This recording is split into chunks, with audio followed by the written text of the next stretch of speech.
Hey everyone, Travis here. I'm a contributor with Triathlete. Today I'm going to show you 3 ways to seat a tubeless tire without the need of a compressor, which is definitely the easiest way to seat a tubeless tire if you have one of those available. If you don't, probably like most people, there are 3 good alternative ways to do so. Also, I'm not going to show you how to do it with using a CO2 canister and an adapter because in my opinion that's a little wasteful.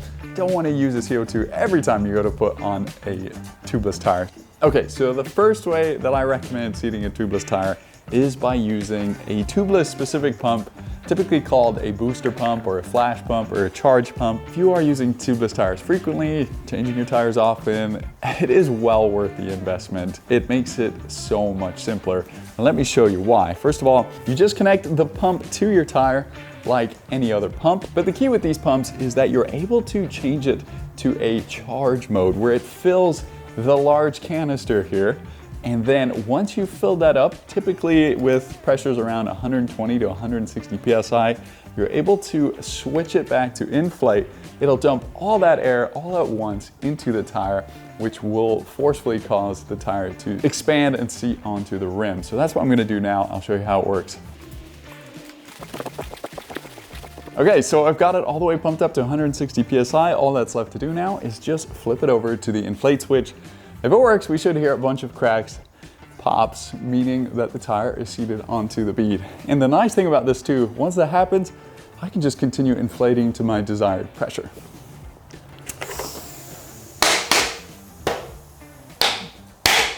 Okay, there we go. So I can see that the pressure is now about 50 PSI. I'm just gonna go top that up to about the 70 PSI mark. On to the second method, another great option, also a little bit cheaper.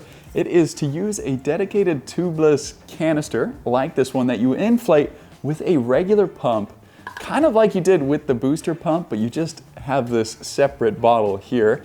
You will inflate it to about that 120 to 160 PSI. Once you've done that, you'll then connect it to your bike and you'll open up this lever, which again will dump all this air into the tire, expanding it onto the bead. The advantage of these over the booster pump is that these are much lighter, easier to transport. You can use your regular pump still, and they are quite a bit cheaper. This Airshot canister runs about $70 versus the $170 you might spend on a booster pump. So let me show you how it's done. It might look a little intimidating filling up a compressed air canister, but it's not that bad at all. First off, you just remove the dust cap on top of a regular pump valve.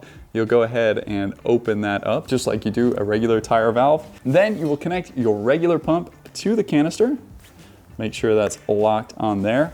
Then what you're gonna wanna do next is make sure the valve to the hose is closed so that way air doesn't escape, and then we'll go ahead and inflate it.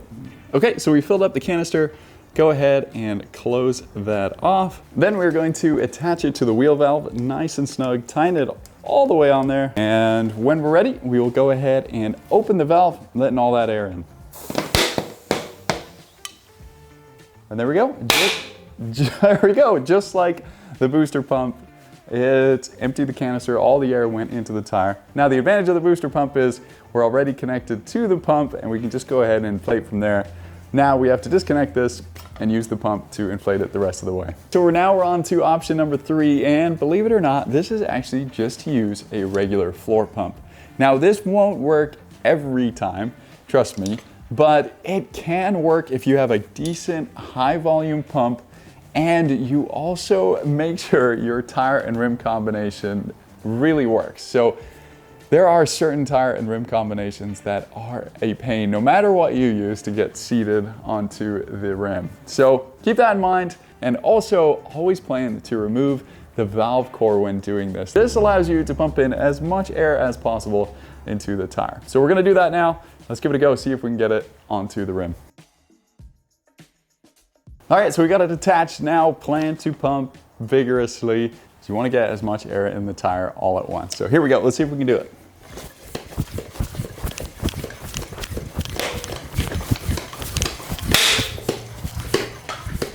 All right, so we got 2 pops there. It's a good sign. I'm not hearing any leaking from the tire.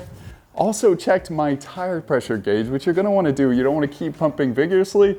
so that you go over the pressure limit of your tire. So there you have it. Those are my top 3 ways of inflating a tubeless tire without a compressor or CO2.